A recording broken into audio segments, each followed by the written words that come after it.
여러분 안녕하십니까. 청격기사 정창준입니다. 김건희 특검이 오늘 김 여사를 소환 조사합니다. 김 여사가 구속된 후 첫 출석 조사입니다.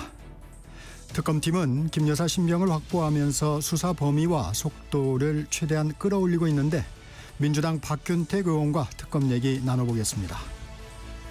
이어서 윤어게인 세력으로부터 당을 지켜야 한다며 여의도 연구원장직을 사퇴한 윤희수 국민의힘 혁신위원장 만나봅니다. 그 전에 광복 80주년을 맞아 이종찬 광복회장을 일부에 모시고 광복절의 의미와 한일 관계를 짚어보겠습니다. 전격기사는 유튜브로도 실시간 방송됩니다. 8월 14일 목요일 전격기사 출발합니다.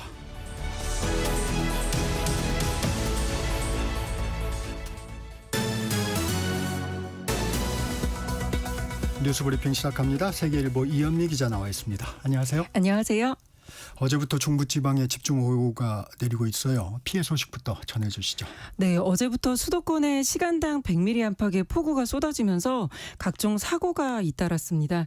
지금까지 3명이 숨졌는데요. 경기도 포천에서 빗길에 미끄러진 차가 신호등을 들이받는 사고가 발생했고 조수석에 있던 70대 여성이 사망했습니다. 인천에선 차량이 호수에 빠져 1명이 숨졌고요. 김포에선 하천물에 휩쓸려 떠내려간 차량 운전자 1명이 숨졌습니다. 초등학생들을 태운 버스가 쓰러져 6명이 다치기도 했고 경기도 양주시에선 불어난 계곡물에 고립됐던 36명이 다행히 소방구조대에 전부 구조되기도 했습니다. 네. 경기도에선 도로 차량 침수와 집가 상가에 물이 찼다는 신고가 수백 건 들어왔고요. 네. 지하철 3호선과 경의중앙선, 경원선, 교외선 등 일부 구간 열차 운행이 한때 중단됐습니다. 경기도는 재난안전대책본부 비상단계를 2단계에서 3단계로 격상했는데 3단계 격상은 가평 등 경기 북부에 쏟아진 집중호우 이후 두 번째입니다. 가평은 지난달 폭우 피해 복구도 아직 다 되지 않았는데 이번에 또다시 집중호우가 쏟아졌습니다. 산림청은 가평과 포천, 양주, 파주, 남양주, 의정부에 산사태 경보를 내렸고 동두천과 연천에는 주의보를 발령했습니다. 기상청은 중부지방 비가 오늘 오후쯤에야 소강 상태가 될 걸로 예보했습니다. 네, 특검 소식 알아보죠.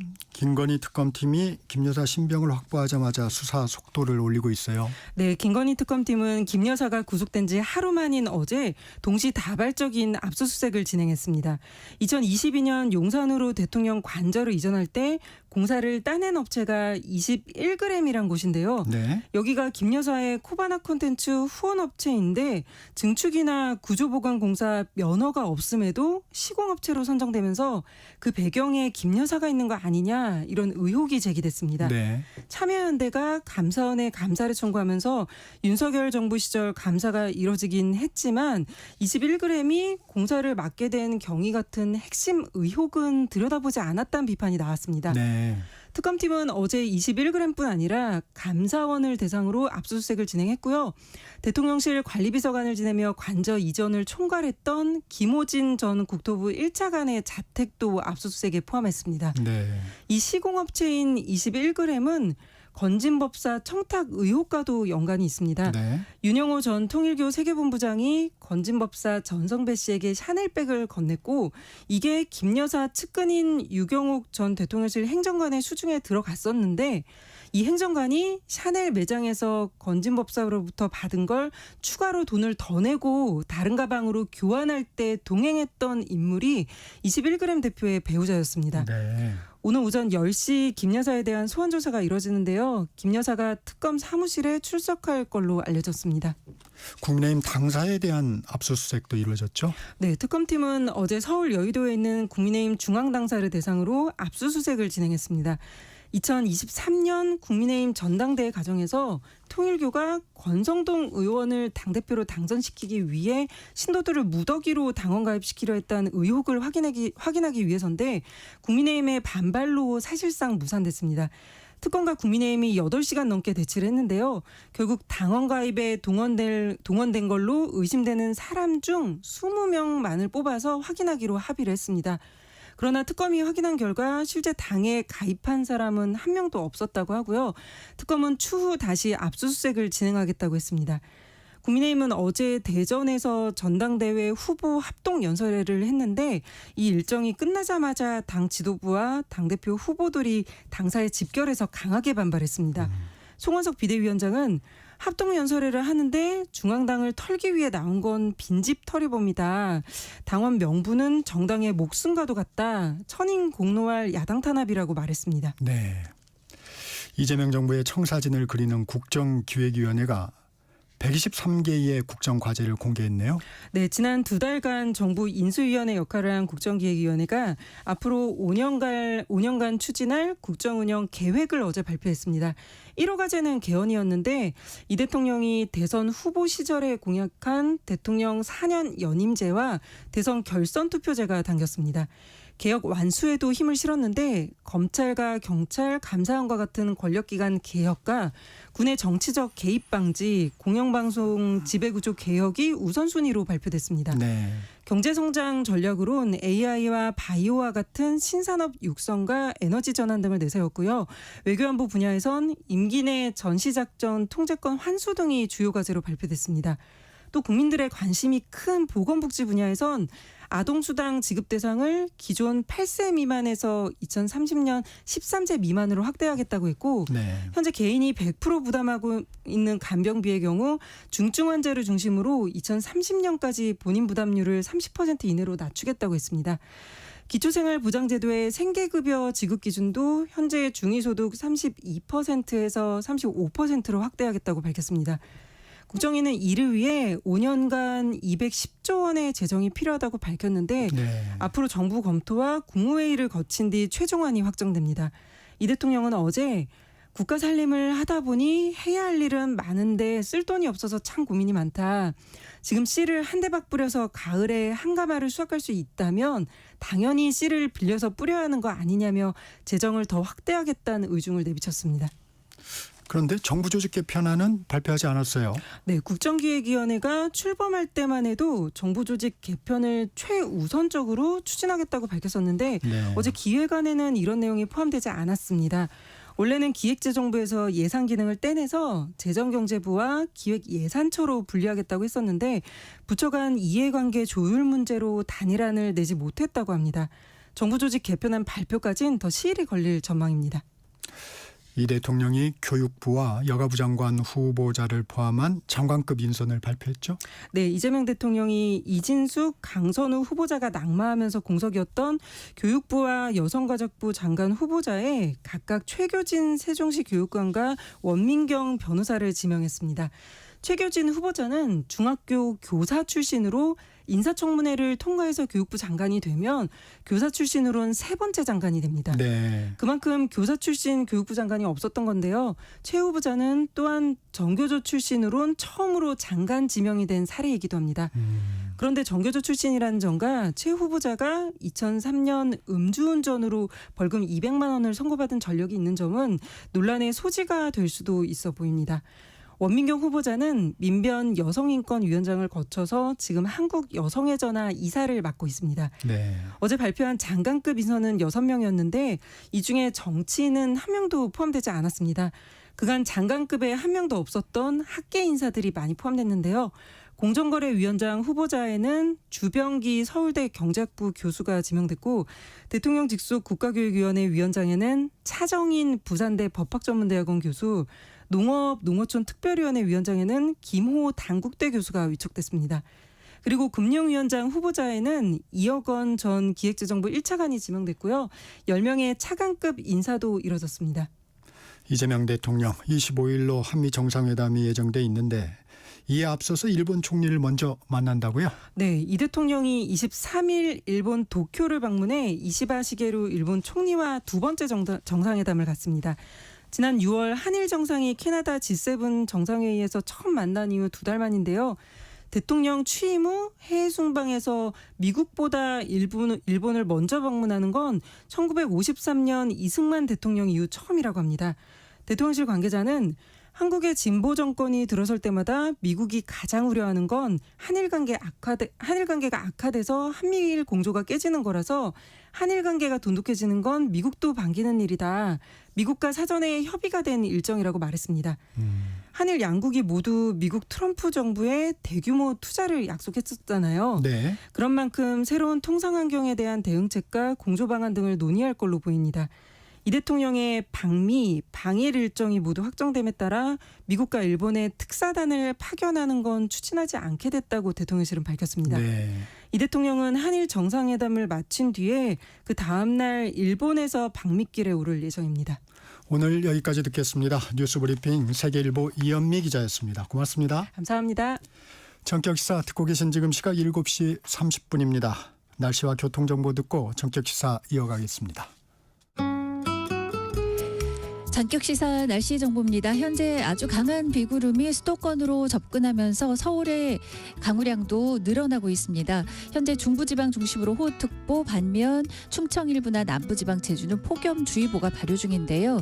현재 수도권, 강원 내륙, 충남 서해안은 시간당 10에서 40mm의 매우 강한 비가 내리고 있습니다. 수도권, 강원권, 충청 북부는 호우경보와 주의보가 내려져 있는 상황이고 어제부터 지금까지 누적 강수량 파주가 313mm, 영종도 270, 서울은 156mm, 철원의 동송이 229, 태안의 근흥이 111, 춘천 100mm로 기록이 됐습니다. 오늘 오전까지 중부지방은 시간당 30에서 70mm의 강한 비가 오겠고 앞으로 20에서 최고 150mm 이상의 비가 더 내리겠습니다. 현재 산사태특보 지역도 많고요. 오늘까지 서해안과 중부 내륙에는 바람도 강하겠습니다. 산사태나 침수, 시설물 붕괴 피해와 더불어 출근길 교통안전 각별히 유의하시고요. 중부지방의 비가 오늘 오후부터 소강 상태에 들겠지만 내일 오후까지 가끔 더 오겠습니다. 남부와 제주는 오늘 오후 소나기 예보가 있습니다. 밤사이 남부 해안과 제주엔 열대야가 나타난 곳이 많습니다. 현재 충청 일부와 남부 제주는 폭염주의보 내려져 있고요. 오늘 낮 최고 기온 광주 대구 34도, 대전과 세종 강릉 부산 제주 32, 서울 28도로 예상됩니다. 현재 서울 기온 24.5도, 어제부터 지금까지 서울에 156.2mm의 비가 왔습니다. 날씨 정보 최영우였습니다. 계속해서 이 시각 교통 상황 KBS 교통정보센터의 이현 씨가 정리해 드립니다. 네, 수도권 등 중부지방 중심으로 비가 계속 내리고 있습니다. 걱정이 많으실 텐데요. 출근길 조금 여유 있게 서둘러서 나오시는 게 좋겠습니다. 먼저 경기도 파주 지역입니다. 도로 일부가 침수되면서 당동 나들목 양방향이 전면 통제되고 있습니다. 다른 길을 이용해 주셔야겠습니다. 서울 시내 상황도 보면요. 현재 비 때문에 교통 통제가 되는 곳은 없습니다. 동부간선도로도 정상 소통되고 있는데요. 정체는 성수대교 방향입니다. 도봉지하철도 출구 지점에서 장안교 쪽으로 막히고 있습니다. 더 가서는 군자교부터 속도를 줄이고 있습니다. 고속도로는 경부고속도로 서울 쪽인데요. 기흥 부근에서 수원 신갈 분기점에서 죽전 휴게소 쪽으로 더디게 지나고 있습니다. 금토 분기점에서 반포 쪽으로 답답합니다. KBS 교통정보센터였습니다.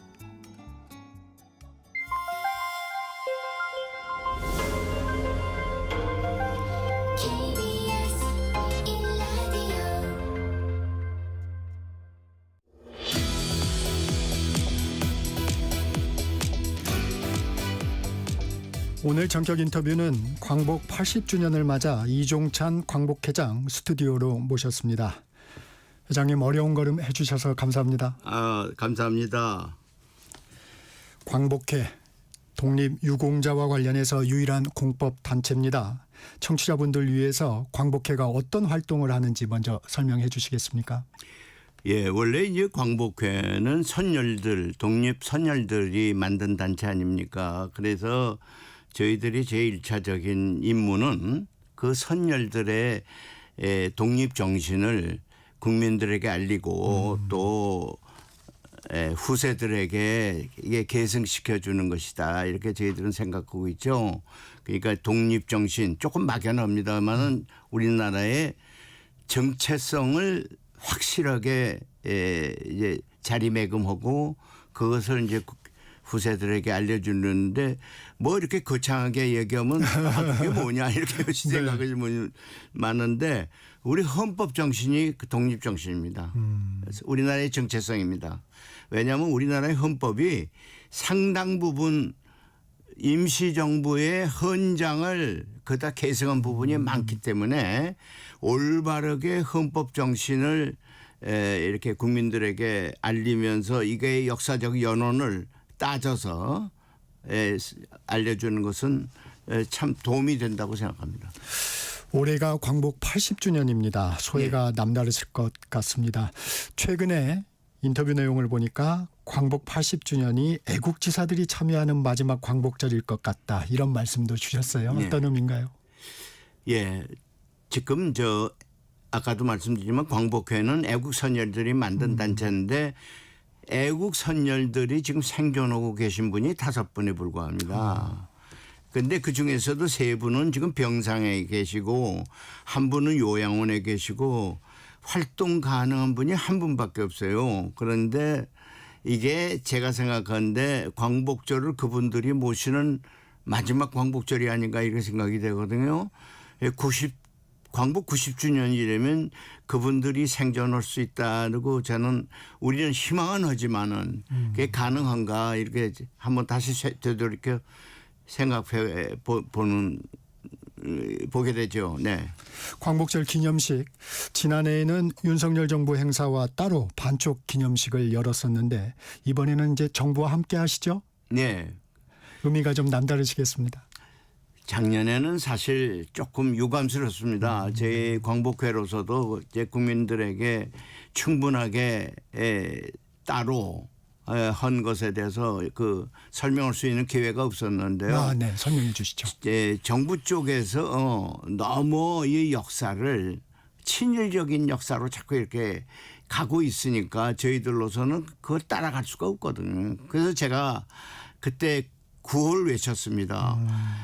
독립선열들이 피로 쓴 역사를 혀로 지우려고 하지 마라.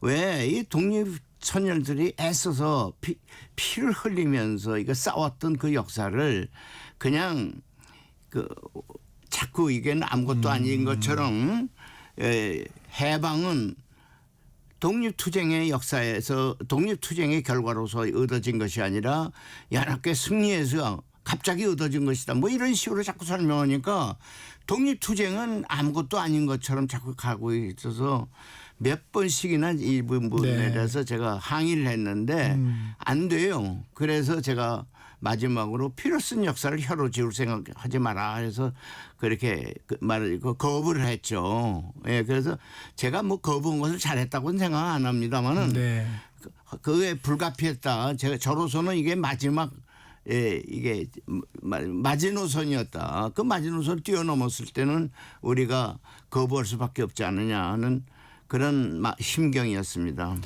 이 갈등을 빚으면서 광복회 예산도 삭감됐다고 하는데 예산은 좀 복원됐나요, 회장님?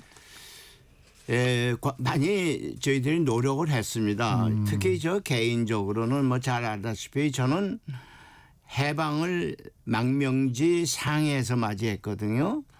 그래서 남다른 그 광복에 대한 뭐랄까 감동이랄까 집념이랄까 이런 것이 있어요. 그래서 저는 이 광복절을 마치 이게 광복회의 생일날이다 이렇게 생각을 하고 있기 때문에 이 의미를 좀 더 진하게 국민들에게 좀 전달하고 싶은 그런 생각을 갖고 있습니다. 네.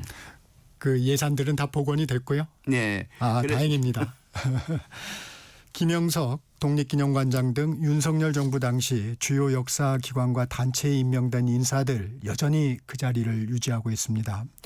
임기 보장을 해야 할까요? 아니면 스스로 물러나야 할까요? 어떤 생각을 가지고 계십니까? 예, 조금 안타깝습니다. 안타까운데 뭐 그중에서도 특히 저는 뭐 여러 사람들을 얘기하고 싶지는 않고 이 일본 시대가 더 좋았다. 맞아, 일본이 우리를 근대화에 도움을 줬다.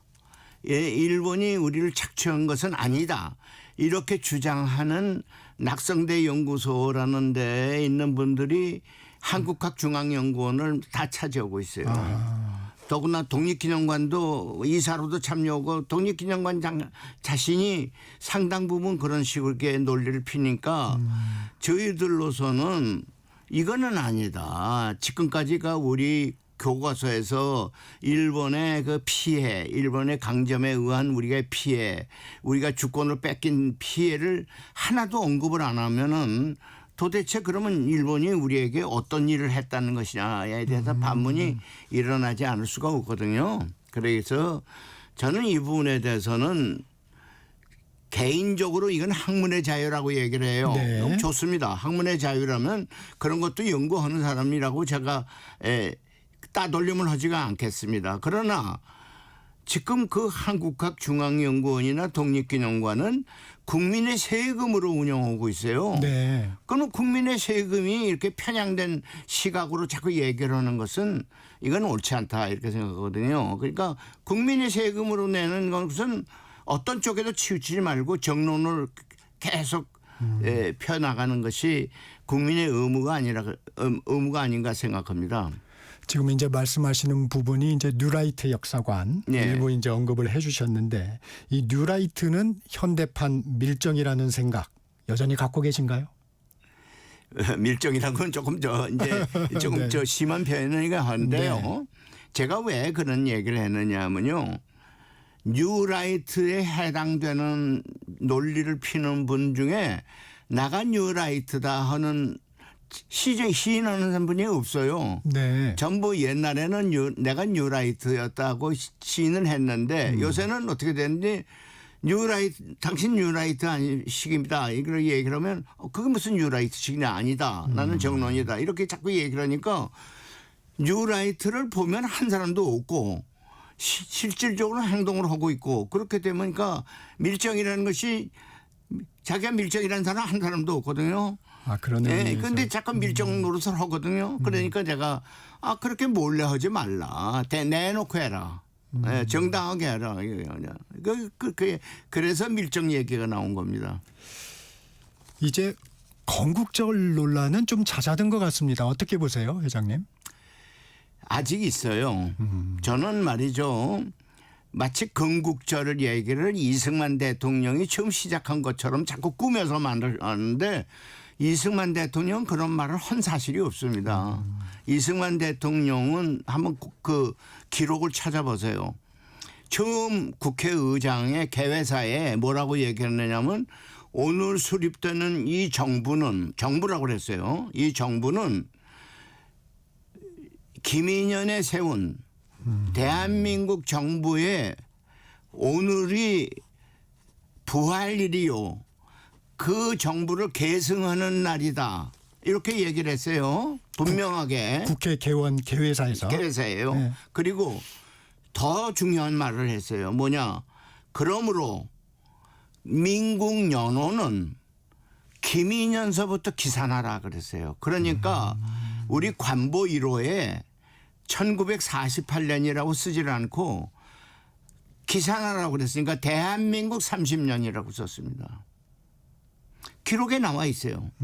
그렇기 때문에 1948년이 대한민국 30년이면 2025년 금년은 대한민국 107년이 됩니다. 저는 그 점을 강조하는 거지.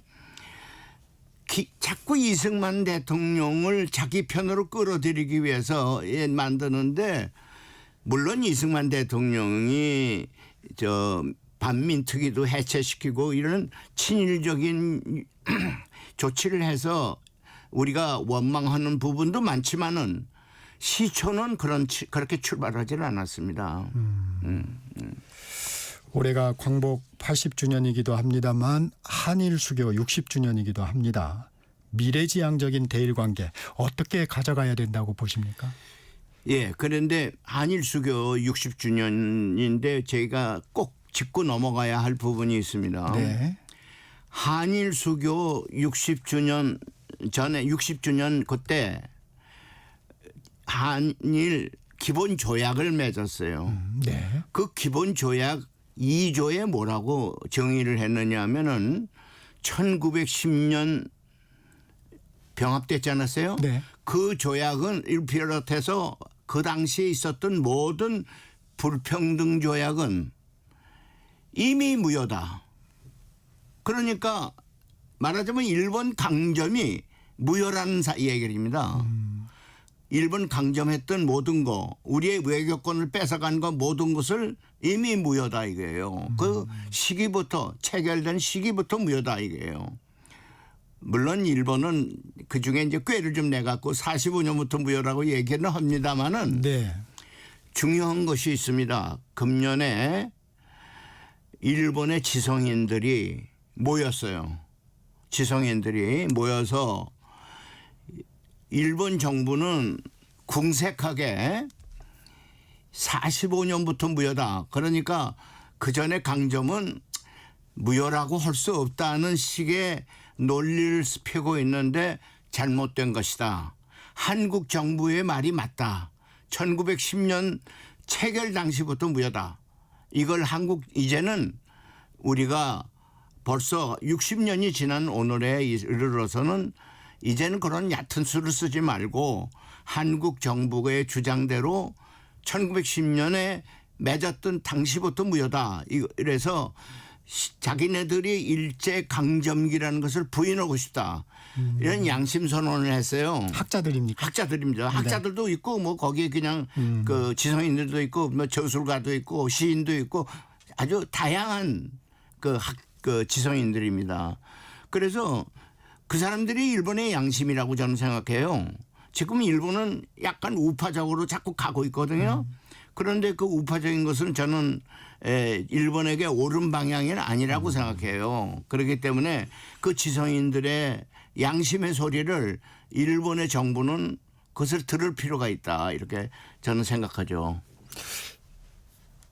질문했던 그 미래지향적인 대일관계. 예. 앞으로는 대일관계를 좀 어떻게 가져가야 되는 게 맞다고 보십니까? 참 데리케이트한 문제거든요. 우리 대법원에서는 피해를 일본이 보상해라 지금 판결을 하지 않았습니까? 네.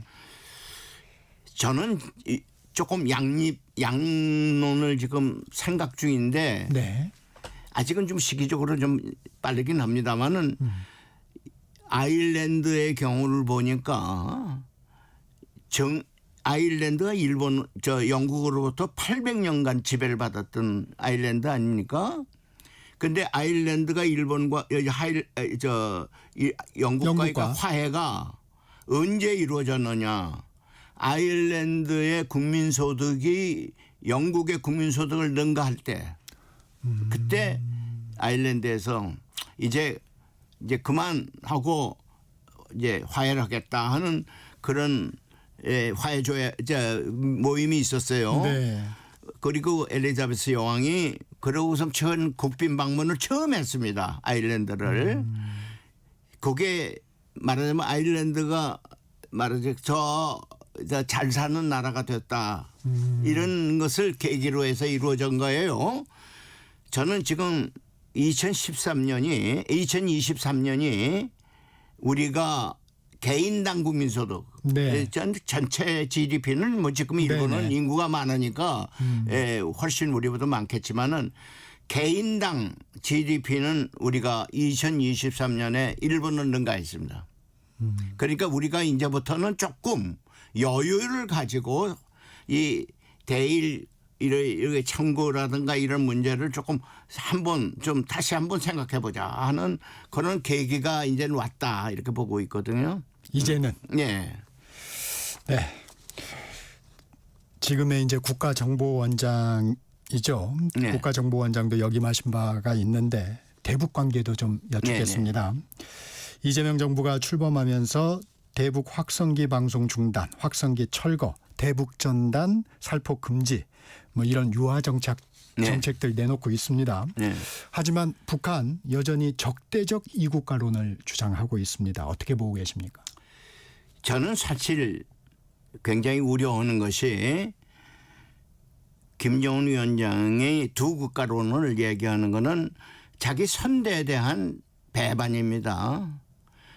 이 김정일 정권이나 김일성 정권에서는 한반도에 두 나라가 있다는 얘기를 안 했어요. 하나의 조국 원코리아였습니다.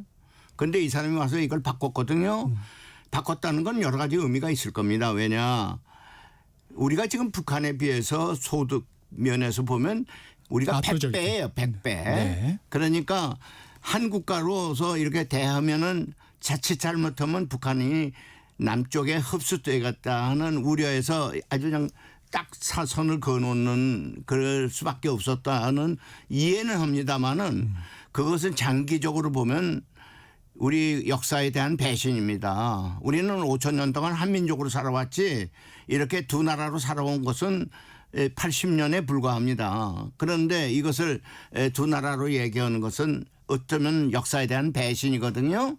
그것을 우리는 알아야 되거든요. 그런데 그렇다고 해서 무슨 북한 오고 긴장을 긴장을 조성하자는 얘기가 아니라 알 거는 알고 넘어가자는 얘기입니다. 그런데 윤석열 정부에서 좀 지나치게 한 부분이 있습니다. 뭐 대일 확성하고 뭐 전단 보내고 뭐 이런 게 있습니다. 그러나 우리 새 정부에 들어서 이걸 다 중단한 건 저는 잘했다고 생각합니다. 그런데 뭐 그렇고서 좀 wait and see를 했으면 좋겠습니다. wait and see. 예, wait and see. 근데 조금 너무 나가는 것 같은 조급한 그런 것을 좀 신문 기사로 보면 좀 보이는 것 같은데 이거 좀 하지 말자 이게요. 좀 어른스럽게 그동안에 잘못된 것은 우리가 다 안 한다. 긴장을 완화한다. 요거까지 좋은데 뭐 군사 연습을 무슨 연계한다든지 뭐니 이런 식으로 하면 그건 북한이 요구한 걸 왜 미리 할 필요가 뭐가 있어요. 그러니까 저는 조금 속도를 북한의 것을 보면서 해야 되는 건 아닌가. 그렇게 나가는 것이 정당하다. 또 그렇게 나가야 건강한 남북 관계가 됩니다. 너무 이렇게 엎어지면은 저는 이거는 북한 쪽으로부터 이게 좋은 것은 아니라고 생각합니다.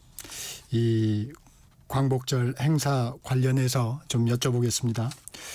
내일 광복절 당일에도 행사 일정이 좀 빼곡한데 광복 대행진 행사가 부활을 합니다. 이게 70년대까지는 이런 시가 행진이 있었다고 하던데 이 행진 되살리시는 이유는 뭔가요? 광복 대행진을요 사실은 해방되고서부터 시작을 했어야죠. 저희들이 아쉬움이 있습니다. 특히 저 같은 사람은 거기에 대해서 아쉬움이 있어요. 임시정부의 요인들이 귀국을 할 때 광복 대행진을 했어요. 오른데 그 미 군정이 아주 속이 좁아가지고 혹시 미 임시정부 요인들이 들어오면은 자기들의 고난이 이렇게 축소되지 않거나 이렇게 될까봐 개인 자격으로 돌아오라 그랬어요. 전부.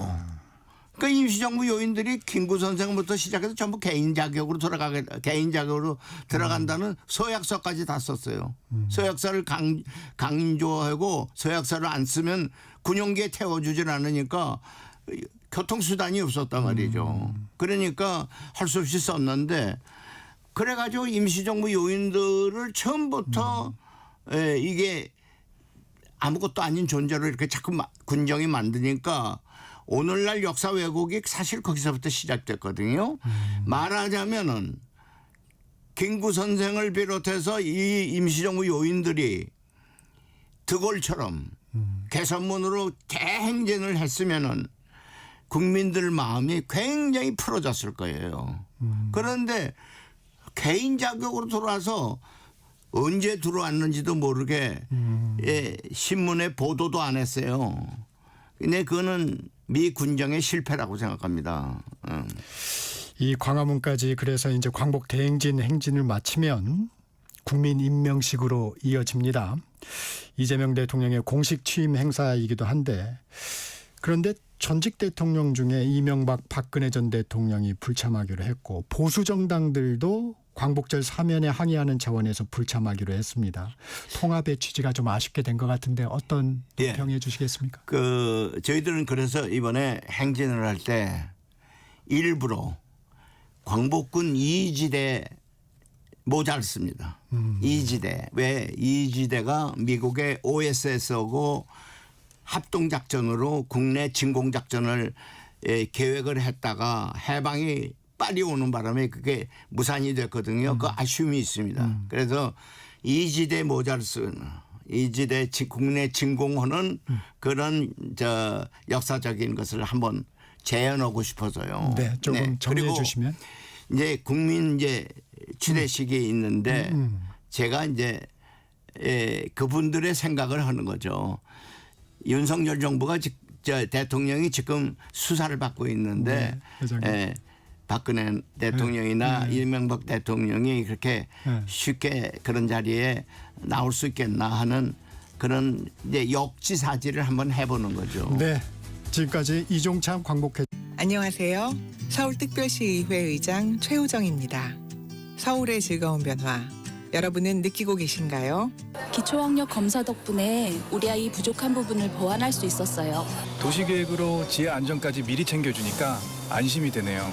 이 변화의 중심에는 시민의 목소리를 정성껏 듣고 실천하는 111명의 의원들이 있습니다. 앞으로도 시민의 삶을 더 세심하게 챙겨 내일이 기대되는 서울을 만들겠습니다. 청렴한 의회로 늘 시민 곁에 있겠습니다. 이 캠페인은 서울특별시의회와 함께합니다. 광복 80년 KBS 라디오 캠페인 밸류업 대한민국.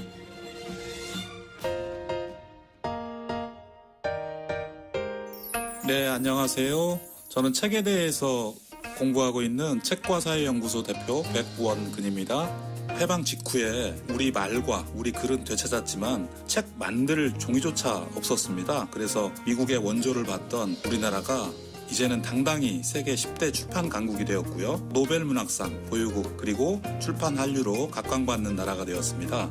책은 광복 이후 한국인의 교양과 지식의 근육을 만들고 국력 신장을 이끈 원동력이었다고 생각합니다. 스마트폰이 보급된 지난 10년 사이에 책 읽는 인구가 대폭 줄어들었습니다. 그래서 성인 독서율이 40%대로 감소했습니다. 근데 책 읽기는 단순한 개인적 취미가 아니라 사람들과의 더 나은 소통 능력을 키우고 삶의 대부분의 영역에서 순기능이 매우 큰 것으로 밝혀졌습니다. 책은 그냥 중요한 것 중에 하나가 아니라 삶의 질을 높이기 위한 필수적인 매체입니다. 해야 할 일이 정말 많겠습니다만 비독서 인구에게 찾아가는 독서 환경과 독서 정책이 필요하다고 생각합니다. 사람답게 살 수 있는 권리 중에 하나인 독서권이 보장되는 사회, 독서 복지 사회를 만들어갔으면 합니다. 책을 읽음으로써 보다 인간다운 삶, 삶의 질이 높은 사회를 만들 수가 있습니다. 미래 세대가 보다 나은 삶을 위해서 책을 소중한 친구로 내 인생의 반려로 삼았으면 좋겠습니다. 광복 80년 우리가 가야 할 길을 묻습니다. KBS 라디오 캠페인 밸류업 대한민국이었습니다.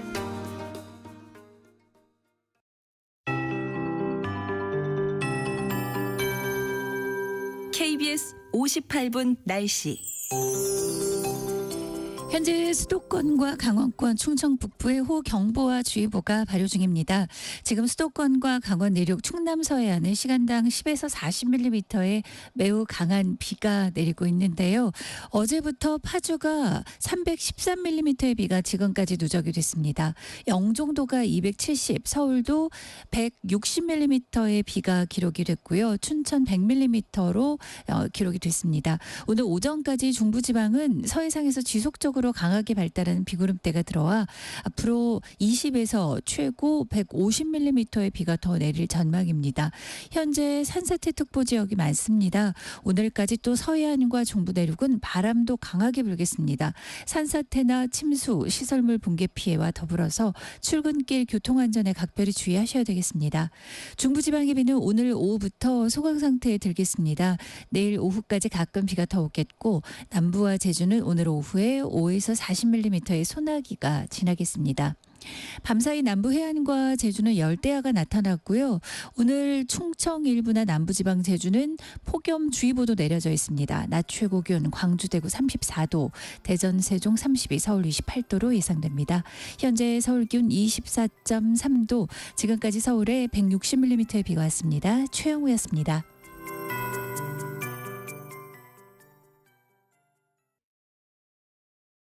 정성을 다하는 국민의 방송 KBS가 8시를 알려드립니다. AM 711kHz, FM 97.3MHz, KBS 1라디오입니다. HLKA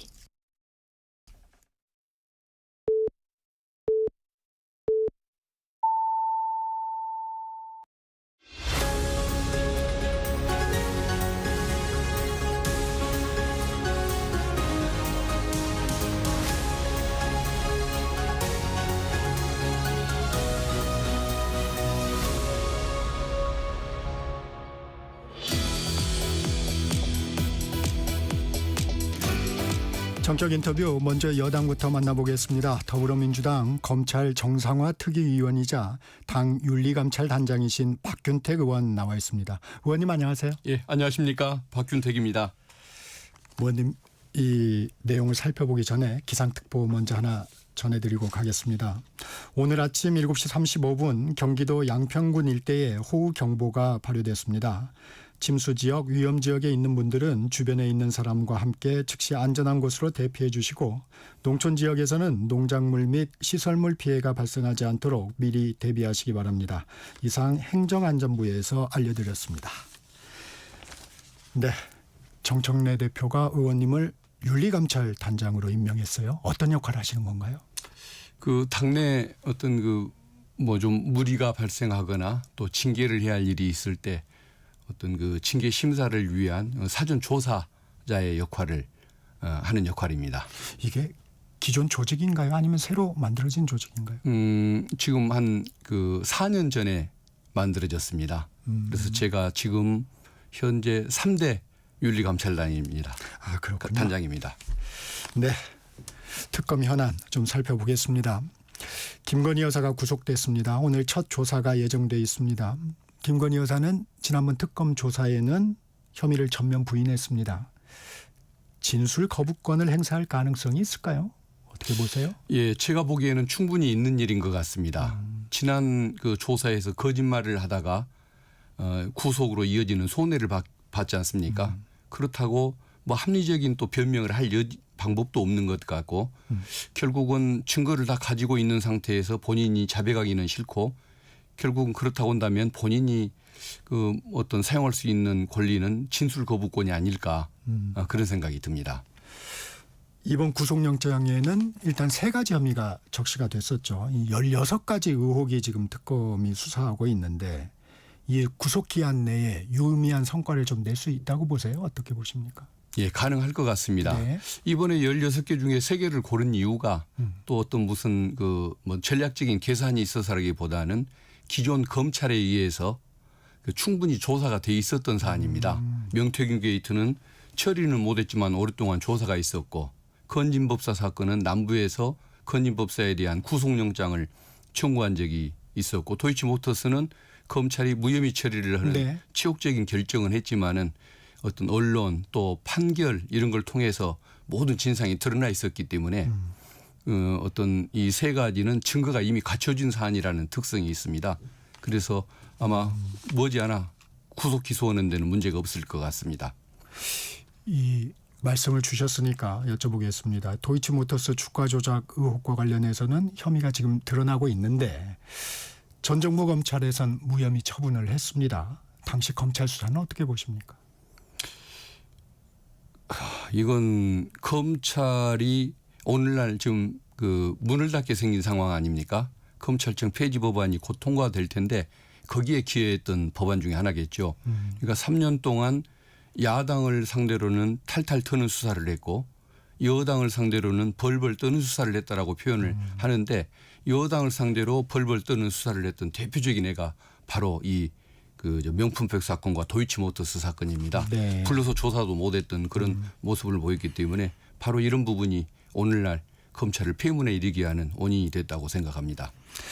박 의원님도 법률가신데 법원이 김건희 여사 구속 사유로 증거인멸 우려를 들었습니다. 어떤 부분이 좀 결정적이었을까요?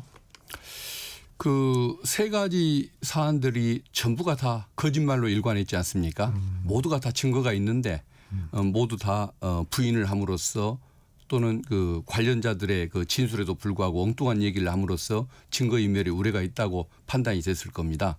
물론 그 목걸이 부분이 워낙 최근에 이슈가 되다 보니까 네. 그것이 그 법정에서 관심을 끌었고 그것 때문에 구속이 됐다는 견해도 있습니다만 사실은 모든 부분이 다 마찬가지였고 더 중요한 것은 증거인멸의 우려를 따지기 전에 3가지 사안 자체가 다 혐의가 중하고 또 소명이 돼 있다는 사실 그게 더 중요한 것 같습니다. 범죄의 상당성. 예, 그렇습니다. 네. 예를 들면은 살인범 같은 경우는 자백을 해도 사안 자체가 워낙 중하기 때문에 구속이 되지 않습니까? 그런 것처럼 증거인멸보다도 혐의 자체가 중했다.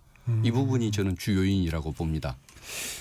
김건희 여사 명품 의혹도 적지 않습니다. 이제 서희건설 측의 나토 목걸이 외에도 통일교 측으로부터 또 다른 목걸이, 가방, 사업가 서 씨로부터 시계 줄줄이 나오는데 어떻게 보고 계세요? 이게 아마 추가 수사가 더 필요한 부분인 것 같고 지금까지는 증거인멸의 우려로만 언급이 됐던 그런 부분인 것 같은데 아마 이건 뭐 서희건설에서 이미 진술을 그렇게 했고 또 통일교 관계자들 중에도 일부 수사에 협조를 하고 있는 상황이기 때문에 시간이 좀 구속 기소될 때쯤이면은 명확하게 진상이 드러나서 국민을 상대로 아마 설명을 해주지 않을까 싶습니다. 아무래도 핵심이 되는 건 이 대가성이나 아니면 인사나 사업상의 특혜 이런 부분을 특검이 입증을 해야 될 텐데 어떻게 보세요? 그것은 분명히 드러나는 일인 것 같습니다. 제보자들이 이미 그런 부분을 어떤 목적하에서 제공을 했는지 이미 얘기를 하고 있지 않습니까? 그리고 이번에 서희건설 같은 경우는 단순히 목걸이를 제공했다는 것만 인정한 것이 아니고 뭐 사유의 인사청탁을 위해서 했다라는 그 목적까지 설명했다고 얘기하는데 이 정도라고 한다면 뭐 원인, 경위, 결과가 다 뚜렷하게 입증이 되는 사안이라고 봐서 대가성 입증에는 문제가 없는 것 같습니다. 김건희 특검이 국민의힘 여의도 당사를 압수수색했습니다. 2023년 전당대회를 앞두고 통일교의 무더기 당원 가입 의혹 수사를 위한 것인데 야당 당사에 대한 압수수색 어떻게 보셨습니까? 그것은 민주당이 수없이 당했던 일입니다.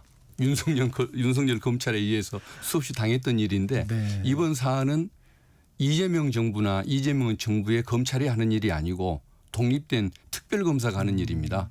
민중기 특검이 또는 내란 특검 모두가 다 어떤 법조계에서 꼬장꼬장하고 네. 정부 말도 잘 안 들었던 내부 말도 잘 안 들었던 인물로 평가받고 있지 않습니까? 그런데 특검 지휘에서 일하는 것은 더 독립성이 강할 수밖에 없는데 그것을 정권 탓으로 돌리는 것은 뭐 물타기 전법에 불과하다고 봅니다. 그런데 지금 국민의힘이 전당대회 중이지 않습니까? 이 시기는 좀 어떻게 보세요? 그것은 이제 우연히 겹친 그런 부분인 것 같습니다. 현재 특검은 수사기간이 제한이 돼 있고 지금 현재 그 특정 종교와 관련된 사안이 수사 중이기 때문에 전당대회가 끝날 때까지 이걸 미룰 수가 없는 그런 특성을 가졌던 것 같습니다. 그것은 어떻게 보면 그 우연의 일치인 것이지 일부러 뭐 특검이 전당대회를 망쳐서 거기에 영향을 줘서 본인이 얻을 것은 없지 않겠습니까? 그래서 이것은 뭐 의도와는 전혀 뭐 정치적 의도와는 상관이 없는 부분이라고 해석하고 있습니다. 송원석 국민의힘 비대위원장 용팔이 사건 같은 깡패 짓이다.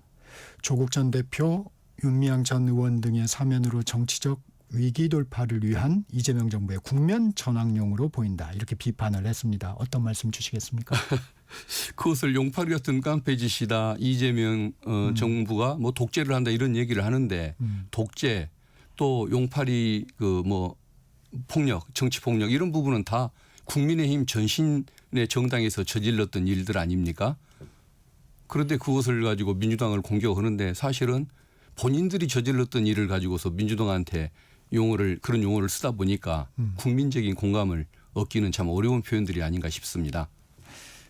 내란 특검 얘기도 좀 해보겠습니다. 추경호 당시 원내대표가 계엄 직후에 홍철호 대통령실 정무수석, 한덕수 국무총리, 윤석열 전 대통령과 연이어 통화한 내역을 확보한 것으로 전해졌습니다. 이 내용은 이제 어떤 의미로 우리가 해석해야 할까요? 추경호 원내대표가 군경이 몰아닥치는 상황에서 들이닥치는 상황에서 왜 계엄 해제를 위해서 국회의원들을 국회로 모이라고 하지 않고 국회에 있는 의원들까지 당사로 빼돌렸을까? 왜 국회 밖으로 빼돌렸을까? 그게 의문 아니었습니까? 본인은 뭐 의원들 보호용이다 또 뭐 상황에 대한 판단이 필요했다 여러 가지 변명을 했지만은 이런 그 통화 내역이 드러남으로써 결국은 어떤 윤석열 전 대통령의 부탁을 받고 계엄 해제 그 의결을 방해하기 위한 의도로 빼돌렸다는 것이 정황상으로 분명히 저는 입증이 된다고 봅니다. 그래서 결국은 이것은 어떤 국힘 내의 지도부도 내란에 가담을 했다. 내란을 방조했다라는 어떤 비판을 받기 충분하고 아마 수사 내지는 기소로 이어질 가능성이 많은 부분이 아닐까 싶습니다. 당시 되게 혼란스러웠던 것 같아요. 3번, 4번 막 메시지들이 여기로 모여라 여기로 모여라 그랬던 것 같은데 이제 통화 내역이 확보가 되면 그 부분에 대한 좀 수사도 좀 탄력을 받겠습니다. 예, 그럴 것 같습니다. 지금 국민의힘 내부 참고인 조사 의원들의 참고인 조사가 계속 이어지고 있잖아요. 그러면 그 부분이 좀 다져지면 다음은 당시 추경호 원내대표로 가는 건가요? 당연히 갈 걸로 짐작을 합니다. 물론 뭐 특검이 더 많은 자료를 가지고서 객관적으로 판단을 할 것이기 때문에 외부에서 이걸 판단하기가 쉽지는 않지만 지금 나온 정도의 자료라고 본다면 당연히 수사가 필요하고 아마 기소되는 결과로까지 이어지지 않을까 저는 개인적인 생각은 그렇습니다. 왜 그러냐면은 민주당 같은 경우 저도 그때 국회로 달려왔지만은 모이라 마라 이런 지시를 들을 틈도 없었습니다. 당연히 이건 국회의원이라고 한다면 당연히 국회로 가서 해제 의결을 위해서 어떤 힘을 보태야 한다는 생각 때문에 누구 지시를 받고 말 것도 없이 당연히 그러니까 국회로 먼저 뛰어왔던 겁니다. 당에서 그 소집령이 내렸던 것은 뒤늦게 봤을 정도로 당연한 일인데 왜 당시 여당의 원내대표가 국회로 모여야 할 국회의원들을 밖으로 빼돌리느냐. 이것은 상식적으로 납득이 될 수가 없는 부분인 거겠죠. 그 배경이 뭐였을까가 궁금했는데 그런 정권 관계자들과의 통화 내역으로서 그 배경이 충분히 설명이 됐고 그런 안이한 태도를 보였던 배경에는 내란에 대한 협조를 하는 내란행위의 가담자 내부자였다는 이런 것을 저는 입증하는 강력한 정황 증거라고 봅니다. 그런 부분을 뒷받침한다 이렇게 보시는군요. 예. 민주당에서 권성동, 추경호, 윤상현, 나경원 의원을 내란 사적으로 규정을 하고 법의 심판대에 세워야 한다고 주장을 했습니다. 이게 이제 어떤 기준으로 이런 인물들을 선정한 건가요? 아마 전현희 최고위원께서 먼저 주장하신 내용인 것 같은데 물론 여기에는 뭐 형사처벌, 뭐 국회 내에서 윤리 징계 이런 것들이 아마 포함된 개념인 것 같습니다. 일단 추경호 원내대표처럼 지금 최근에 이는 의혹처럼 계엄 해제 의결을 방해를 했다고 한다면 그것은 내란의 가담자로 처벌을 받아야 할 것이고 윤상현 의원 또 기타 다른 나경원 의원 등처럼 그것을 내란을 옹호하면서 윤석열 내란 행위를 보호하기 위해서 노력을 하고 탄핵을 방해를 하고 또 폭력을 선동하는 이런 행위를 했다고 한다면 이건 사후적인 가담이라고 봐야 하기 때문에 법적으로 형사적인 범죄가 혹시 안 된다고 할지라도 당연히 국회 내에서의 징계는 받아야 할 그런 사안이 아닌가 싶습니다. 권성동 의원 같은 경우는 아마 나경원, 윤상현 의원보다는 내란에 관한 한 관여 정도가 좀 더 낮았던 건 맞겠지만은 윤석열 전 대통령이 비상계엄의 원인이 뭐라고 주장했을 때 그게 맞다고 아마 동조를 했던 걸로 기억을 하고 있고 한덕수 총리에 대한 탄핵이 있었을 때 그걸 탄핵을 무시하고 어떤 직무를 수행해야 한다는 식으로 어떤 내란의 연속선상에서 그걸 좀 뭔가 옹호하는 듯한 발언을 했던 것이 문제가 되는 것 같습니다. 그래서 전현희 최고위원이 이 내분을 지적했다 이렇게 보시는 거군요. 사면 얘기 좀 해보겠습니다. 광복절 사면에 대해서 파장이 계속되고 있습니다. 조국 전 대표와 윤미향 전 의원에 대해 야당의 비판이 거셉니다. 박 의원님은 어떻게 생각하세요?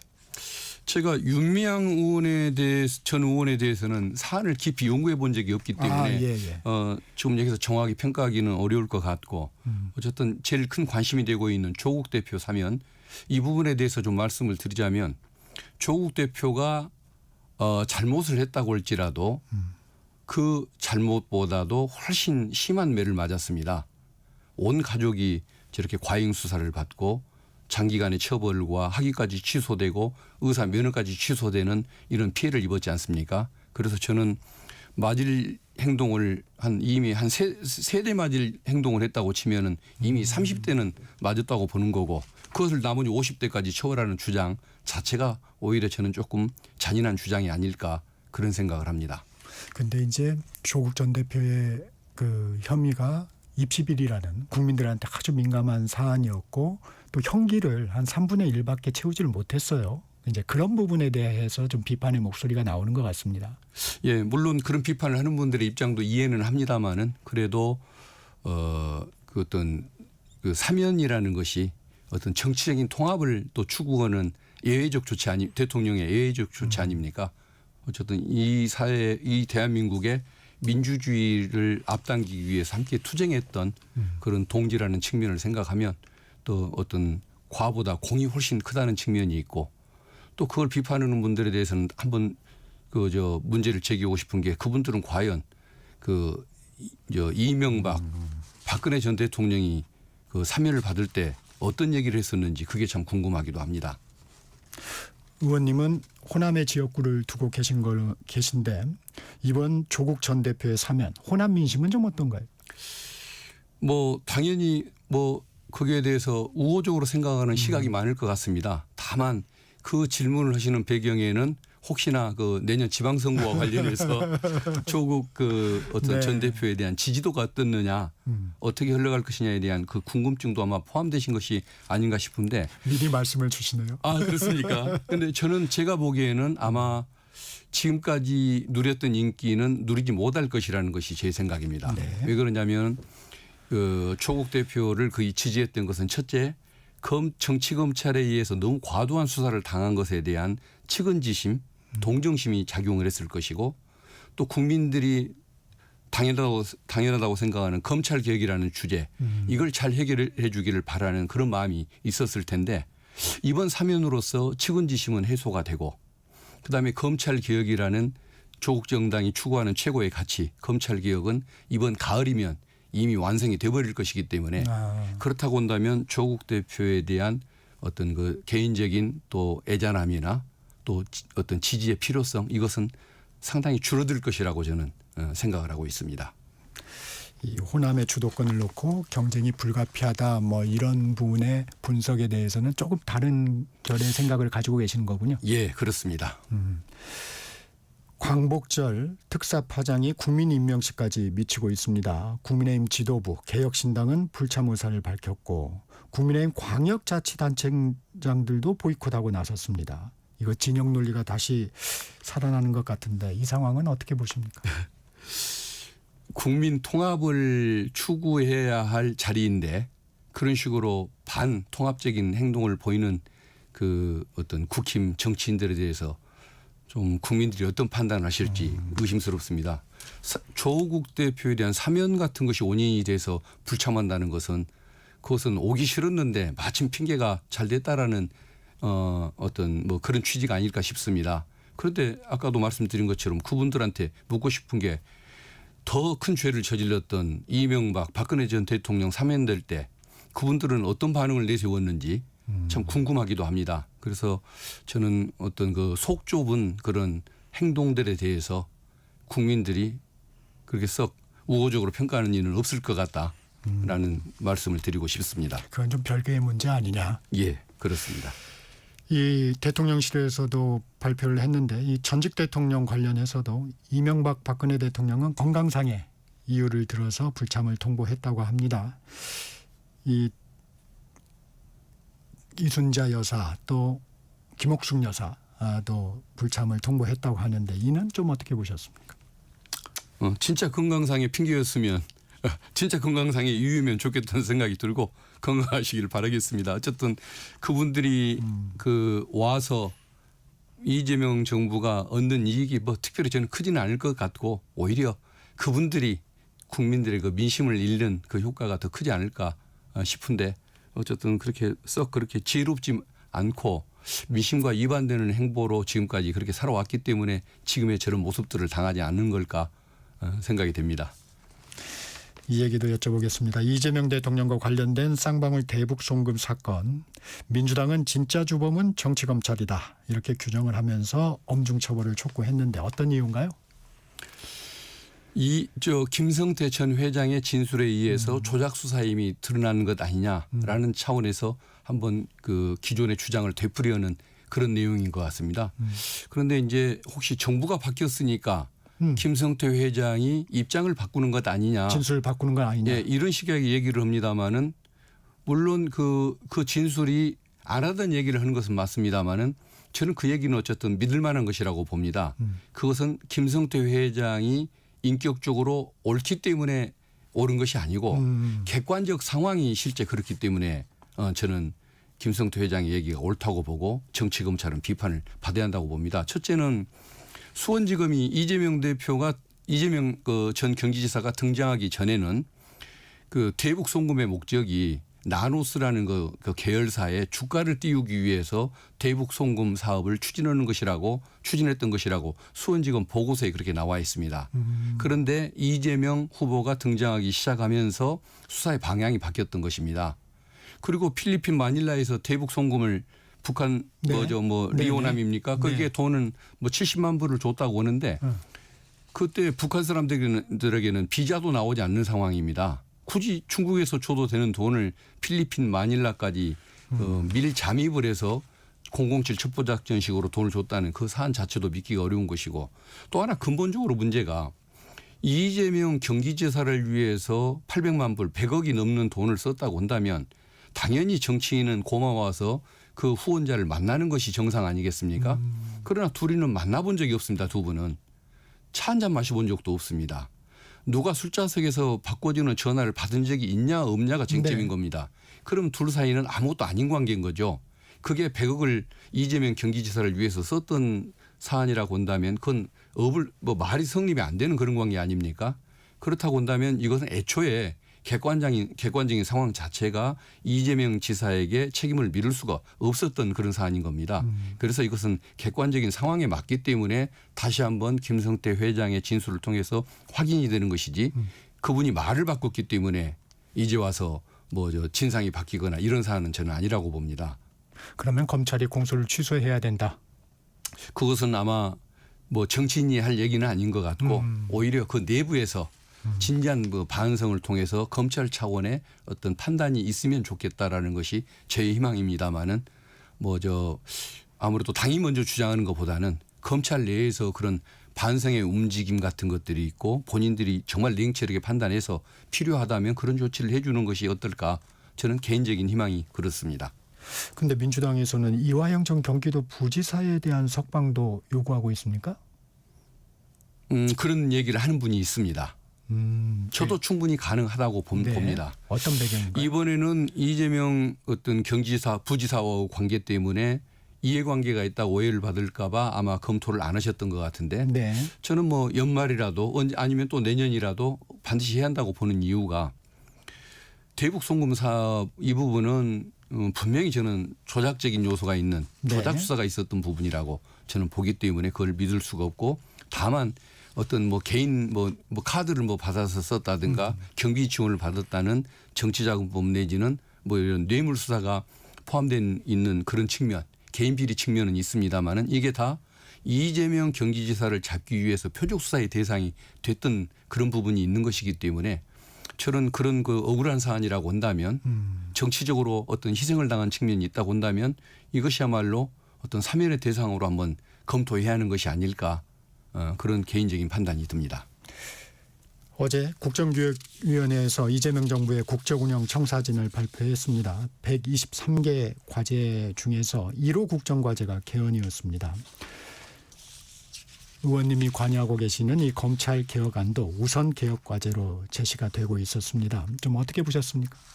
예, 어쨌든 3대 국정 목표 그리고 또 5대 국정 목표와 3대 국정 원칙 그리고 그 목표에 따른 123개의 구체적인 국정 과제들을 이렇게 열거를 했는데 내용들 하나하나를 보면 국민들이 정말 필요로 하거나 정말 공감할 수 있는 이런 내용들이었고 어떤 정치적인 이념성이라는 것은 거의 없이 실용적인 이런 성과 중심의 민생 중심의 내용들로 또 많이 채워져 있었기 때문에 내용 모두가 다 잘 됐다는 생각이 들고 다만 그것을 충실히 이행할 수 있느냐 없느냐의 이 문제 그 노력이 문제가 되는 것이지 어떤 내용상의 문제는 발견할 수는 없었습니다. 저 같은 경우는 국정기획위원이기도 하고 이제 또 국회의원이기도 하기 때문에 그걸 좀 잘 뒷받침하는 노력이 필요하다는 생각을 하고 있습니다. 이 검찰 정상화 특위위원이시기도 한데 이 이제 수사기소 분리라는 큰 틀 위에서 공소청, 중수청, 국가수사위원회 신설이라는 큰 틀은 이미 이제 마련이 돼 있지 않습니까? 요즘 논의되는 내용들은 특위에서 어떤 내용들입니까?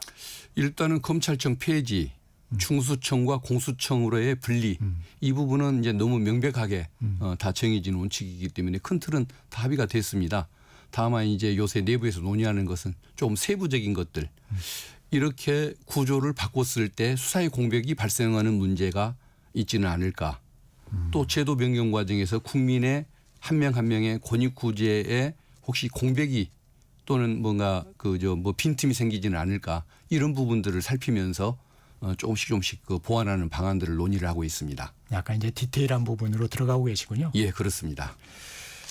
박 의원께서 국가폭력범죄의 범위를 확대하고 해당 범죄에 대해서 독립몰수죄를 적용하는 것을 골자로 하는 범죄수익은닉처벌법 개정안을 대표 발의하셨죠. 어떤 내용인가요? 그 독립몰수죄라는 것은 피의자를 기소하지 못한다고 할지라도 유죄 판결이 없다고 할지라도 몰수 추징만을 별도로 청구할 수 있도록 하자.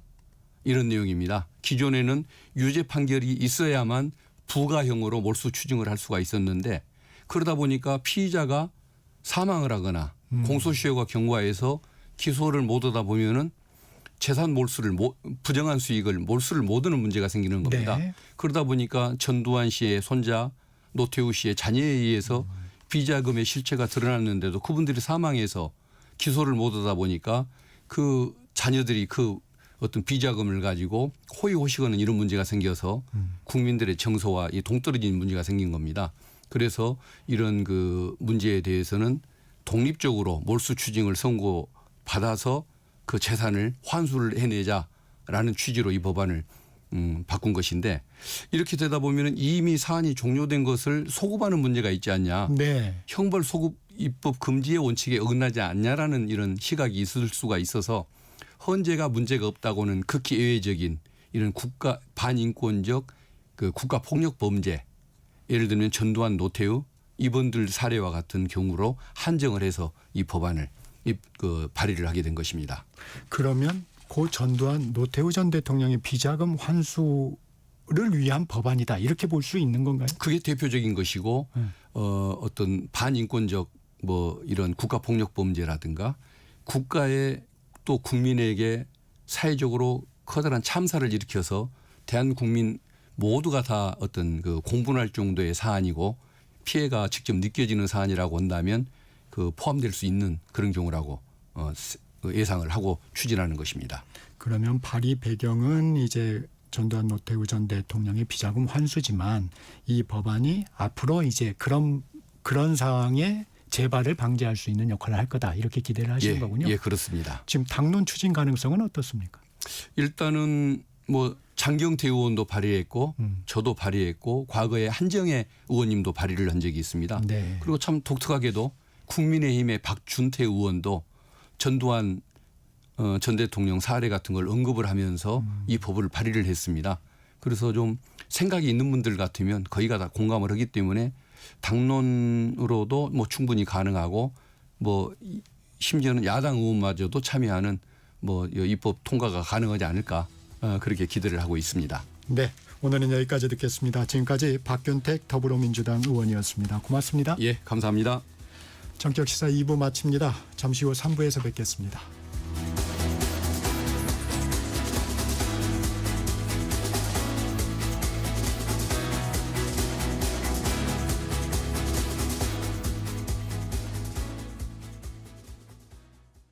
잠시 후 8시 반부터 일부 지역국에서는 해당 지역 방송을 보내드립니다. 워렌 버핏은 가치 투자, 필립 피셔는 성장주 투자, 피터 린치는 장기 투자. 방법은 달라도 목표는 하나. 성기영의 경제쇼가 성공의 길로 안내합니다.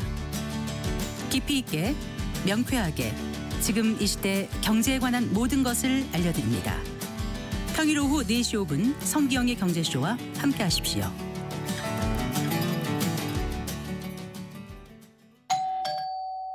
편지 왔습니다. 퇴근길 지친 당신에게 힘이 되는 뉴스를 전해드립니다. 매일 저녁 5시 5분 당신과 함께 읽는 세상 이야기 KBS 1라디오 뉴스레터 K. 지금 시각은 8시 30분입니다. KBS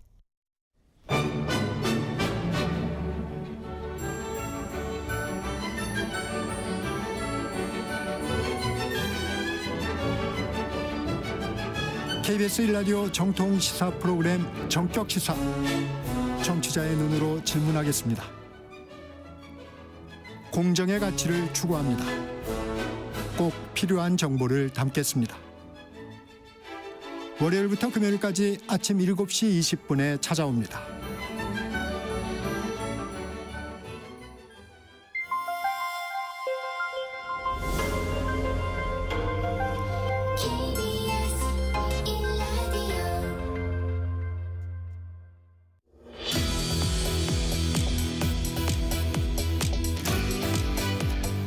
이번엔 국민의힘으로 가보겠습니다. 혁신 당대표 후보들에 대한 지지 선언을 하면서 국민의힘 여의도 연구원장직을 내려놓은 윤희숙 혁신위원장 만나보겠습니다.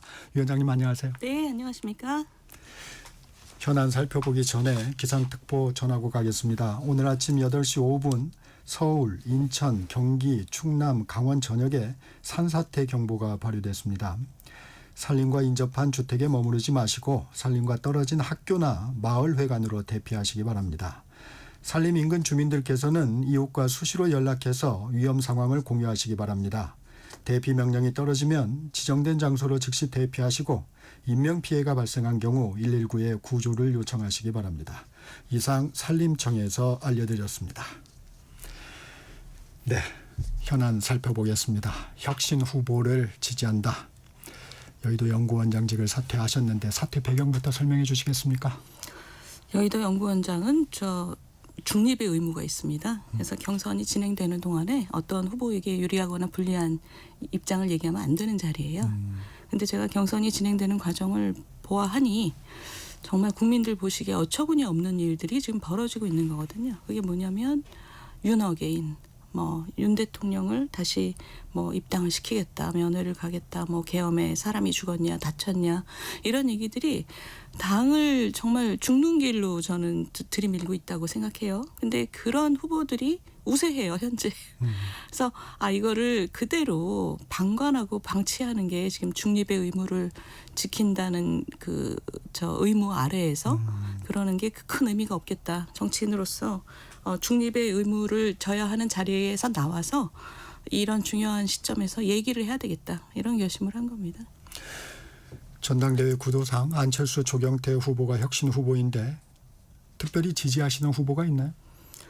그런 건 아니고요. 두 분 모두 지금 당을 쇄신해야 된다. 잘못된 과거와 단절해야 된다. 이런 말씀을 하시는 것에 제가 공감을 하고 그 두 분의 영향력이 커지기를 바라는 겁니다.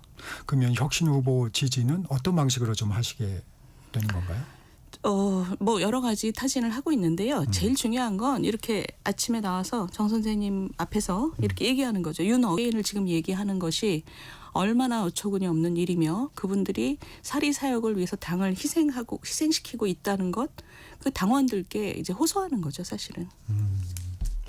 이 중립을 지켜야 하는 당직 여의도 연구원장 사퇴하셨으니까 편하게 말씀하실 수 있을 것 같습니다.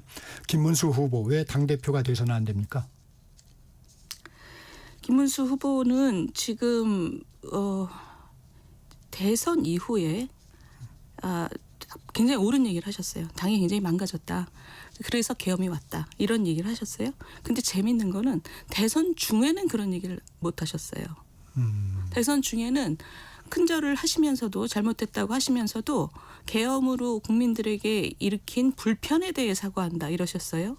근데 또 그 대선이 끝나고 다시 당권을 욕심을 내시면서 요즘에는 다시 입장을 바꿔서 윤 대통령 어게인을 외치시는 겁니다. 지금 네. 윤 대통령을 다시 입당시키겠다. 그러니까 윤 대통령에 대한 어떤 미련을 못 버리는 당원들이 계십니다. 당원들이 다 똑같은 속도로 현실을 직시하지는 않아요. 근데 그 현실을 아직 부정하고 계신 그분들의 표에 의지해서 지금 당권을 잡기 위해서 심지어는 김건희 여사까지 어게인을 외치시는 거예요. 그러니까 어제 같은 경우에 김건희 여사의 많은 얘기들이 이제 흘러나올 텐데 거기에 대해서 윤석열 어게인, 김건희 어게인을 외치는 그 당권 후보가 국민들에게 얼마나 비웃음의 대상이 되겠습니까?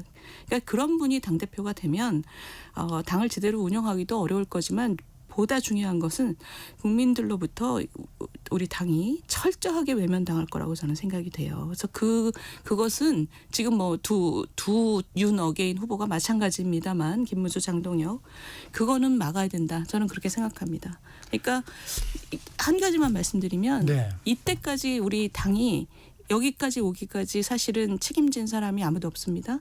근데 지금 전당대회를 하는데 정말 뼈아픈 그 쇄신을 해야 되는 상황에서 윤어게인 후보들은 지금 감옥에 있는 그 윤석열, 김건희를 다시 팔아서 당권을 잡겠다고 하는 제가 볼 때는 파렴치범이에요. 그 두 개가. 그런 행위 자체를 저희가 더 이상 이 국민들 앞에서 이렇게 방치해서는 안 된다고 생각을 합니다. 함께 말씀을 좀 주시기도 했는데 장동혁 후보, 윤희숙 혁신위원장의 인적 쇄신 대상이기도 한데 장동혁 후보는 왜 대표가 돼서는 안 되는지 설명해 주십니다. 뭐 마찬가지 얘기입니다. 지금 어제도 그 김건희 여사 그 구속에 대해서 광란의 정치 보복이라는 말을 썼어요. 근데 그 광란의 정치 보복이라는 말에 얼마나 많은 국민들이 그 공감할지 저는 매우 의심합니다. 오히려 지금 당권 앞에서 김건희 여사를 비호하고 나서는 것이 그 광란의 김건희 비호라고 저는 생각을 해요. 당을 희생시키는 겁니다. 그래서 이런 분들이 지금 장동혁 후보나 김문수 후보는 사실 굉장히 서로 선명성 경쟁을 하느라고 점점 더 센 얘기를 지금 네. 내놓고 있는데 이런 분들이 지금 만약에 당대표가 된다. 그러면은 저는 그때부터 또 열심히 비호하고 윤석열 전 대통령의 재입당을 추진할 거라고 생각 안 합니다. 이분들은 철저하게 지금 당권을 잡으려고 하는 거예요. 그러니까 그 사리사욕, 본인들의 어떤 정치적인 생명을 이어가기 위해서 당을 망하게 하는 굉장히 저는 그 부도덕하다고 생각합니다. 김문수 장동혁 후보 내부 총질을 할 것이 아니라 단합해서 거대 여당과 싸워야 한다 이렇게 말합니다. 여기에는 어떤 말씀을 주시겠습니까? 그게 참 묘한 건데요. 내부 총질이라는 말 자체가 윤석열 전 대통령의 언어입니다. 기억하셔요? 그때 체리 따봉하고 같은 날 유행이 되기 시작했습니다. 그게 뭐냐면 그 당 안에서 건전한 비판의 목소리가 나올 때 본인한테 불리하면 입을 닥치게 하는 말이 내부 총질입니다. 저는 그런 용어부터 우리가 졸업하는 것이 잘못된 과거와 단절하는 일이라고 생각을 하고 만약에 내부에다가 총질하는 그런 일이 있다면 그게 바로 김문수 장동혁 두 후보예요. 김문수 장동혁 두 후보가 지금 국민들로부터 당을 점점 더 외면받게 하는 언행을 전당대회를 통해서 하고 있습니다. 이거는 정말 내부를 향해서 폭탄을 던지는 겁니다. 그러니까 그런 점들을 지금 저희가 전당대회를 통해서 굉장히 그 뚜렷하게 보고 있는 거거든요. 누가 당을 위하는 거고 누가 지금 당장은 듣기가 편치 않지만 우리 스스로 쇄신합시다, 혁신합시다 이렇게 귀에 달지 않은 얘기를 하면서 제대로 얘기하는 후보가 있고 귀에 단 얘기 우리끼리 스크럼 짜고 앉으면 이길 거예요. 그 안에 국민이 없습니다. 한번 보시면 김문수 장동혁 후보의 얘기 속에 어떤 얘기 속에도 국민이란 단어가 안 들어있어요. 그러니까 국민들로부터 외면받고 국민들로부터 신뢰를 다시 찾아올 필요성 이런 것들에 대한 얘기가 전혀 없습니다. 그러니까 어떤 의미에서는 당원들을 속이는 거죠. 우리끼리 앉아서 우리끼리 스크럼 짜고 앉아서 싸우면 그러면은 우리 살아날 수 있어. 국민들로부터 외면받는 거 그런 거 신경 쓰지 마. 근데 그게 불가능하다는 것은 우리 모두 알고 있지 않습니까? 정당은 국민들로부터 외면받으면 끝이에요. 그렇기 때문에 국민들의 민심에 다가가기 위해서 당을 어떻게 움직일까를 고민하는 분이 당의 그 지도자가 돼야 되는 거죠. 이 당내 통합을 주장하는 데에는 배경에 개헌 저지선도 깔려 있는 것 같습니다. 이제 개헌 저지선마저 우리가 분열을 해서 잃게 되면 사실 여권 견제라는 큰 야당의 역할을 할 수 없는 거 아니냐. 이 부분에 대해서는 어떤 말씀 주시겠어요? 그런 게 아주 옛날식 궤변이에요. 왜냐하면 지금 반성의 모습으로 그 윤석열 정권의 붕괴에 책임이 있으신 분들이 책임을 지신다면 아마 당직 사퇴라든가 아니면 3년 뒤 총선에서 불출마하겠다. 3년 동안 열심히 하고 불출마하겠다. 이런 얘기를 하셔야 된다고 저는 생각하는데 그런 것들이 개헌 저지하고 아무 상관이 없습니다. 계속 당 안에 있는 거잖아요. 의원 수를 계속 가지고 있는 거고 만에 하나 나는 정말 윤석열 대통령과 김건희 여사가 너무 좋아서 그분을 어게인하지 못하는 당이라면 난 탈당할 거야. 이런 극우적인 분이 계신다면 그런 분들이 탈당을 한다선 치더라도 민주당 발의 개헌안에 찬성할까요? 그러니까 개헌 저지선이라는 말 자체가 아무런 의미가 없는 얘기입니다. 근데 그런 얘기를 통해서 그냥 아주 그냥 그 당원들을 향해서 그냥 그 협박하는 거죠. 한 번만 더 생각해 보면 아무 의미가 없는 얘기들을. 주진우 의원 저희 프로그램에 나와서 그런 얘기도 한 적이 있는데 아니 그러면 불출마라는 방식을 만약에 통해서 어떤 식의 자기 의지를 밝힌다면 지역구 관리는 어떻게 되고 그런 부분 현실적으로 그 의원에 대한 힘이 떨어지는 거 아니냐 그게 가능하겠느냐 이런 입장의 발언도 했어요. 어떻습니까? 이게 통상적인 걱정일 수는 있으나 대단히 옛날 정치의 얘기입니다. 그러니까 불출마라는 것이 내가 3년 동안 열심히 일하지만 다음번에는 우리 지역의 젊은 사람을 키우겠다. 그런 얘기잖아요. 그렇다면 더 목소리에 영이 더 실리죠. 그 지역에서는 이 존경받을 만한 국민들로부터 존경받을 만한 행적을 보인 우리 지역의 국회의원이 우리 지역에 새로운 후진을 키우겠다 이런 것을 얘기를 하면 그 사람 옆에 가서 열심히 같이 하는 모습으로서 다음 자리에 들어갈 수 있잖아요. 더 영이 실리죠. 오히려. 송원석 비대위원장 극우란 얘기는 국민의힘을 폄훼하려는 프레임이다. 국민의힘 의원들도 동조하는 의원들이 적지 않습니다. 극우 프레임은 어떻습니까? 저는 그렇게 얘기하신 송원석 그 원내대표가 이런 상황에 대해서 상당한 책임을 져야 되는 분이라고 생각을 하고 있고요. 그리고 그렇기 때문에 지금 그런 얘기를 하신다고 봅니다. 왜냐하면 본인의 입장이 그 윤어게인을 얘기하시는 분들을 옹호하면서 사실 많은 비판을 받았거든요. 그러니까 이해가 지금 연결돼 있는 겁니다. 그 윤어게인 하시는 분들을 비판하는 순간 당신은 한 달 전에 왜 그러면 그걸 옹호했어? 왜 제대로 처리하지 못했어? 전환길 입당했을 때 다 알려줬고 그때 이미 조치를 했어야 되는데 당신 도대체 뭐 했어? 이런 비판의 날을 받을 수밖에 없거든요. 그러니까 지금도 마치 절벽을 가면서도 절벽 없음 이렇게 얘기하는 거랑 똑같아요. 그러니까 저는 그 송원석 원내대표는 대선 이후에 우리 비상 지도부를 지금 그 이끄신 분인데 2달 동안의 시간을 낭비했습니다. 저는 거기에 대해서는 그 어떤 방식으로든 책임을 져야 된다고 생각해요. 전환길 씨 얘기도 나왔으니까 오늘 당 윤리위가 소명 절차를 밟아서 전 씨에 대한 징계 여부를 결정할 예정인데 어떤 결론 나와야 한다고 보십니까? 큰 죄를 지으신 분입니다. 왜냐하면 전당대회라는 거는 정당 민주주의의 꽃이에요. 그게 자랑이어야 되고요. 아무리 급박한 상황에서라도 그 전당대회 그 장면 자체가 우리의 기억에 남는 장면들입니다. 근데 그것을 그 난동을 부려서 망쳤잖아요. 그리고 전 국민들로부터 비웃음의 대상이 되도록 만들었어요.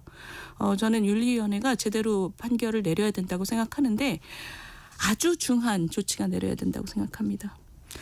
이 당내 절차도 있겠지만 사실 전당대회에 방해하는 모습이 영상으로 다 공개가 돼 있습니다.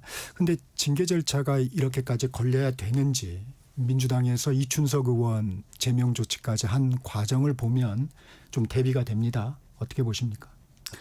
아마 윤리위원장의 개인적인 성향도 좀 역할을 할 거라고 생각합니다. 일단 법조인이시라서 소명 절차까지는 해야 된다라고 말씀하신 것에 대해서는 저는 뭐 그럴 수 있다고 생각하는데 물론 지금 말씀하신 것처럼 정치적으로는 대단히 아쉽죠. 왜냐하면 그것을 신속하게 단호하게 처리하는 것 자체가 정치입니다. 그런 의미에서는 저도 좀 아쉽지만 중요한 것은 판결이니까요. 현재 전당대회 판세 어떻게 보고 계십니까? 저는 아무것도 예측하기 어렵다고 생각합니다. 한번 생각을 해보시면 이럴 거예요. 대선이라는 것이 국가보조금을 수백억을 받아서 한 마음으로 대선 후보의 이미지를 좋게 만드는 상황이었습니다. 그 과정을 우리가 끝냈기 때문에 우리 정치에서 대선에서 진 주제에 패장인데도 불구하고 전당대회 직후 전당대회에 나서는 것 자체가 대단히 부끄러운 일입니다만 그런 일을 하신 분들이 몇 분 계세요. 제가 생각해 보면 한 4분 계세요. 지금 현 대통령을 비롯해서 그 4분 중에서 전당대회에서 떨어진 분은 아무도 없습니다. 왜냐하면 어마어마한 재원을 통해서 본인들의 이미지 메이킹을 한 거거든요. 그런데도 불구하고 지금 저희 전당대회에서 김문수 후보가 압도적인 지지율을 보이지 못하고 있어요. 그리고 왜냐하면 그분들이 지금 당권을 쥐겠다고 강성 지지자들에게 어필하는 윤어게인, 김건희 어게인 이런 얘기를 하는 것이 그 역풍도 만만치 않기 때문입니다. 일찍 정신 차리신 당원들도 꽤 계시기 때문에 그래요. 근데 그렇다면 지금 더더군다나 김건희 여사 관련해서 지금 정말 기괴하고 참담한 얘기들이 이렇게 계속 나오는데 지금 윤어게인 후보들처럼 김건희 어게인을 외치는 이런 후보들은 저는 앞으로 며칠간 어떤 식으로든 당원들이 취재를 할 거라고 생각을 해요. 그렇기 때문에 현재로서는 저는 전당대 그 판세를 예측하기 대단히 어렵다고 생각합니다. 우리가 지금 나오는 여론을 보면 윤희숙 위원장님이 얘기하는 윤어게인 후보들이 다소 우세해 보입니다. 그렇죠. 근데 압도적이진 않다. 압도적이지는 않으며 앞으로 남은 시간 동안 대단히 빠른 변화가 일어날 가능성도 상당히 높다. 그러니까 지금 겉으로 봤을 때는 김문수, 장동혁 이 두 분은 사실 그분들이 뭐 김건희 여사에 대해서 무슨 애정이 있겠어요. 그렇지만 지금 당권을 잡기 위해서 그분들을 옹호하고 뭐 광란의 정치 보복이다. 이렇게 좀 제가 볼 땐 정신 나간 얘기인데 그 얘기를 막 하면서 오히려 거꾸로 역풍을 맞고 있는 거죠. 왜냐하면 김건희 여사도 이분들이 도와줄 거를 생각하고 아마 본인도 이때까지 그렇게 당당하게 사과 한마디 안 하셨겠지만 지금 김건희 여사와 이 두 김건희 어게인 후보들은 서로 같이 망하는 구조가 됐습니다. 지금 김건희 여사의 오만 목걸이와 가방과 이런 얘기들이 나오면서. 혁신 후보 단일화 필요한 건가요? 저는 그분들의 영향력을 증폭시키기 위한 조치라면 뭐든지 다 필요하다고 생각합니다만 그것은 그 혁신 후보 두 분이 해야 될 일입니다. 모든 단일화는 그 두 분이 정말 진정성을 보이는 방식으로 저는 이 결정을 내리셨으면 좋겠어요. 이 위원장님 혁신안도 당원 투표를 통해 통과시키자고 한 바 있는데 당심이 전략적으로 혁신에 동참할 가능성 어떻게 보십니까? 아닙니다. 저는 이번 전당대회 룰을 민심 100%로 해야 된다고 주장했었어요. 네. 왜냐하면 그 정당은 국민들의 민심하고 멀리 괴리되는 순간 망하게 돼 있거든요. 근데 지금 저희가 대선 이후에 여러 가지 당원들이 마음의 상처가 많아서 상당 부분 민심과 거리가 있습니다. 그리고 이렇게 되면 악순환이 되는 게 뭐냐면 양심 없는 정치인들은 이걸 더 벌려서 본인들의 정치적 이득을 추구해요. 지금 그런 상황입니다. 그렇기 때문에 저는 이번에 민심 100%를 해야 된다고 주장했던 것이 제가 당심과 민심을 접근. 제가 말씀드렸던 건 혁신안. 네네. 혁신안을 당원 투표를 통해서 추인받아야 한다. 네네. 그 말씀을 드렸던 거고요. 당원들이 사실 지난 대선 당시 우리의 예상을 뒤엎은 적이 있지 않습니까? 대선 후보 교체 그 부분을 당원들이 뒤엎었습니다. 이런 어떤 변수 나타날 수 있다고 보세요?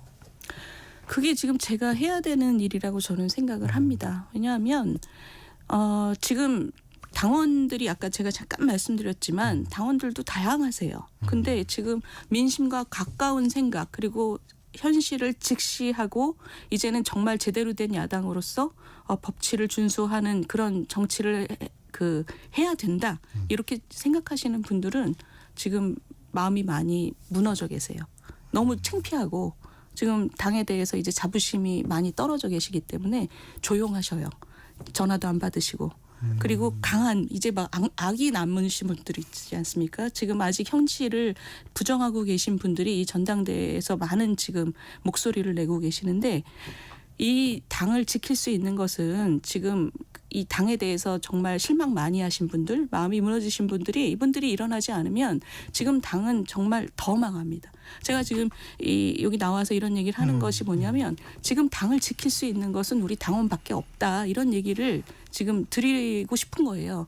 아무리 지금 힘드시지만 저도 너무 이해합니다. 지금 당을 보면 너무 한심하고 너무 마음이 아프고 수십 년 동안 당을 지켜오신 분들이 그런 마음인 것을 제가 이해하는데 힘을 내셔요라는 지금 당원 발구는 이 당을 지금 일으킬 수 있는 세력은 없습니다. 지금 당을 이렇게 망친 것이 바로 여의도에 있는 국회의원들이에요. 사실. 당원들께 호소하는 거죠. 그러니까.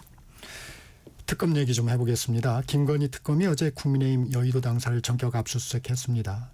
야당 당사 압수수색은 어떻게 보셨습니까? 한마디로 저희가 지금 만만한 거죠. 저는 그렇게 봅니다. 그러니까 지금 지금 당에 와서 당을 압수수색한다고 해서 얻을 수 있는 게 없어요. 왜냐하면 어떤 당원 명부에도 당원 가입 서류에도 무슨 종교를 가졌냐고 묻지는 않아요. 그렇기 때문에 지금 통일교 관련 무슨 수사를 한다 뭐 이런 얘기가 아무런 의미가 없습니다. 지금 이제 검찰 개혁한다고 하고 검찰 관련 인사들이 이 정권이 시작되는 이 서슬이 펄원 시기에 어떻게든 지금 충성 경쟁을 하려고 하는 것이 저는 느껴집니다. 왜냐하면 아무것도 없는 당사에 와서 뭐를 지금 가져가겠다고 하는 것도 굉장히 이상하고, 그러니까 보기에도 너무 이상하잖아요. 다 자리를 비운 정말 빈집에 와서. 근데 그 뒤에는 뭐가 있느냐. 그런 분들이 그렇게 충성 경쟁을 하는 것이 정권에 부담이 되면 못하죠. 근데 정권에 부담이 되지 않을 정도로 저희 국민의힘이 현재 국민들로부터 지켜줘야 할 존재로 생각되지 않는다는 겁니다. 저는 여기서 굉장히 중요한 건 특검을 욕하는 건 욕할 수 있지만 그것보다 더 중요한 것은 야당을 지금 국민들이 지켜줘야 할 존재로 생각하느냐. 그 부분이라고 생각해요. 그렇기 때문에 지금 전당대회를 하고 있는 국민의힘 지도부와 후보들이 엉뚱한 데다가 손가락질 할 일이 아닙니다. 이것은 본인들, 우리들부터 지금 정신을 차려야 되는 문제입니다. 이 3대 특검의 수사, 국민의힘 의원들에 대한 수사도 본격화되고 있는데 윤 위원장님이 보시기에 정치 보복의 여지가 있습니까? 항상 있지요. 항상 있고 지금 그 정치 보복이라는 것이 야당이 약할수록 많습니다. 야당이 약할수록 많고요. 그리고 지금 더더욱이나 이 정권의 서슬이 퍼렇고 우리나라의 이런 형사소송 절차를 완전히 고치고 있는 지금 현재로서는 검찰 관련 인력들, 특검들 다 지금 서로 손들고 다 하려고 했다는 거잖아요. 충성 경쟁도 대단합니다. 근데 중요한 것은 정치 보복의 대상이 되는 사람들이 스크럼 짜고 앉아서 서로 지키겠다고 한다고 지켜지지를 않습니다. 그것 또한 대단히 우리 정치사에서 뚜렷한 원칙입니다. 국민들이 지켜줘야 지켜지는 거지 어떤 정치 세력도 스스로 스크럼 짠다고 지켜지지 않습니다. 그렇기 때문에 저희가 지금 굉장히 중요한 그 단계를 지나가고 있는 거지요, 야당이. 당은 그러면 어떻게 대응을 좀 해야 될까요? 일단 지금 특검의 수사는 전방위적으로 몰려오고 있습니다. 저는 뭐 절차적으로 예를 들면 어제 압수수색 같은 경우에 누가 봐도 우스꽝스러운 특검의 압수수색입니다. 왜냐하면은 뭐 종교를 밝힌 명부가 아무것도 없는데 이런 얘기는 정말 열심히 국민들께서 들어주시든 안 들어주시든 열심히 해야죠. 그 절차적인 문제, 특검의 오바하는 충성 경쟁 이런 것들은 계속 지적해야 됩니다만. 더 중요한 것은 지금 우리 당이 국민들로부터 지켜줘야 할 정치 세력이라는 인정을 그 신뢰를 다시 찾아오기 위해서 반성하고 사죄하고 그리고 쇄신하는 것. 지금 이 국민의힘은 그거를 하지 않으면 아무것도 의미가 없습니다. 무슨 얘기를 해도 국민들이 들어주지를 않으세요, 지금. 이 좀 지나간 얘기지만 언제까지 반성해야 되냐 뭐 이런 얘기도 있었습니다. 근데 최근에 여의도 연구원에서 했던 여론조사도 있는 것 같더라고요. 좀 설명해 주시죠. 맞습니다. 그래서 제가 그거를 어떤 언론인이 저한테 정말 궁금하다. 정말 너네 당원들은 사과가 충분했다고 생각하냐. 또 국민들은 그렇게 생각하냐. 그거를 한번 물어봐라. 제가 너무 좋은 생각이라고 생각해서 지난주에 여쭤봤습니다. 그 국민들을 통해서. 그랬더니 국민들 중에서 이때까지 계엄 관련해서 국민의힘이 했던 사과가 충분했다라고 얘기하신 분이 20%를 조금 넘습니다. 23%. 근데 되게 눈길이 가는 것은 70대 이상에서도 26%밖에 안 돼요. 그러면 지금 언제까지 사과할 거냐? 우리 국민의힘 정치인들이 얘기하는 것은 국민들은 너네 제대로 사과한 적 한 번도 없어라고 얘기하고 있는 겁니다. 지금. 그러니까 이 강성 지지자와 사과를 한다고 뭐 머리를 쳐박냐 이렇게 얘기하는 그 정치인들은 정말 스스로 정신 차려야 되는 거죠. 지금 시대가 바뀌고 있고 국민들의 눈높이가 저 위에 있는데 지금 강성 지지자들만 데리고 정치하겠다라는 이 정치 국회의원들 지금 당대표 후보들 정말 정신 차려야 됩니다. 전한길 씨가 이렇게 전당대회를 흔들 만큼 영향력이 있습니까? 영향력을 어느 정도 행사했는데 그 행사한 그 책임이 전한길 개인에게 있는 게 아니고요. 당대표 후보들이 이분을 지금 비호하고 있지 않습니까? 당대표 후보들이 이분들에게 자리를 깔아주고 당대표 후보가 아주 유력한 후보 둘이서 지금 이 전한길 씨를 계속 스테디움에 올려주면서 얘기를 하고 있기 때문에 그 영향력을 인위적으로 만들어준 거죠. 다른 얘기도 좀 여쭤보겠습니다. 국정기획위원회 이재명 정부의 국정과제를 발표했습니다. 123개 과제인데 1호 국정과제로 개헌을 제시했습니다. 어떻게 보셨습니까? 개헌안에 대해서 아직 제대로 준비를 한 것 같지는 않고요. 제 느낌은 가장 강조되고 있는 부분은 이제 검찰 개혁하고 감사원인데 그것에 대해서는 검찰 개혁 실컷 해가지고 그 중수청을 행안부 안에 그러니까 대통령 밑으로 갖다 놓겠다는 거잖아요. 감사원도 마찬가지입니다. 감사원이 굉장히 중립적이지 않은 일을 많이 하는데 그럴수록 독립법인으로 만들어야 된다는 전문가 의견이 굉장히 많아요. 근데 그거를 지금 그 국회 밑으로 갖다 놓겠다. 우리 국민 중에 정말 저는 우리 국민 중에 뭐 많은 분들이 국회가 행정부보다 훨씬 잘할 거다라고 느끼는 분 별로 없습니다. 특히 정치적 중립에 있어서는. 네, 끝으로 여의도 연구원장직 사퇴하신 후에 그거를 막아내는 윤 위원장님의 역할 무엇일지 말씀해 주시죠. 지금 제가 말씀드리겠지만 국정기획위원회 발표에서도 나타났듯 그리고 새 정부의 이재명 대통령의 변호를 맡았던 변호인들을 인사해서 굉장히 중히 쓴다거나 이런 걸 보면 저는 이 정부도 그렇게 오래 갈 것 같다는 생각은 안 듭니다. 왜냐하면 너무 함부로 해요, 지금. 근데 문제는 뭐냐면 그런 문제들을 국민의힘이 아주 효과적으로 국민들에게 가려주고 있습니다. 국민의힘이 조금만 정신 차리면 저는 우리 정치가 훨씬 더 잘 될 거라고 생각합니다. 정말 정신 차리자 이 얘기를 당원분들께서 좀 힘을 내시고 이번 전당대회에 적극적으로 참석하셔서 좋은 당대표를 뽑아야 된다. 좀 호소를 드립니다. 지금까지 윤희수 국민의힘 혁신위원장과 말씀 나눴습니다. 고맙습니다. 감사합니다. 정격시사 오늘 순서 여기서 마무리합니다. 진행의 정창준이었습니다. 여러분 감사합니다.